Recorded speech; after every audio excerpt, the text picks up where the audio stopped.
लग्नानंतर होईलच प्रेम मालिकेच्या पुढील भागात आपल्याला पाहायला मिळणार आहे की नंदिनी आता पिहूला विचारत असते की तुला नक्की मला काय सांगायचे. तर आता पिहू खूपच घाबरलेली असते. ती घाबरतच म्हणते की नंदिनी ताई मला तुला खूप महत्त्वाचं सांगायचंय. पण मात्र पिहू काहीच बोलत नाही. त्यामुळे आता नंदिनीलाही खूपच टेन्शन येतं. तिला आता समजतच नव्हते की पिहूच्या मनामध्ये काय चालू आहे. तिला नक्की मला काय सांगायचंय. मग नंदिनी आता जीवाला हे सगळं काही सांगते. तेव्हा जीवा म्हणतो मी तुला एक आयडिया देऊ का. हे बघ की पिहू खूपच घाबरली आहे. त्यामुळे तिला एका काउन्सिलरची गरज आहे. तर नंदिनीला जीवाचं बोलणं पडतं. हो तुम्ही बरोबर बोलताय. आपल्याला एका काउन्सिलरला घरी बोलवावं लागेल. त्यानंतर समजेल की नक्की पिहूच्या मनात काय चाललंय.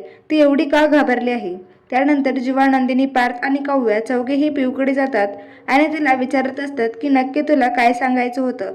पण मात्र त्याच वेळी वसू आत्या दारात पिहू येते आणि तेव्हा पिहू दार उघडते आणि वसू आत्याला पाहून पिहू खूपच घाबरते. त्यानंतर सगळेच आत खोलीत लपतात. तेव्हा वसू आत्या पिहूला धमकावत म्हणते तू कोणाला जर काही सत्य सांगितलेस तर माझ्याशी गाठ आहे. त्यावेळेस नंदिनीला समजते की पिहूला मला वसू आत्याबद्दलचं काहीतरी मोठं गुपित सांगायचं आहे.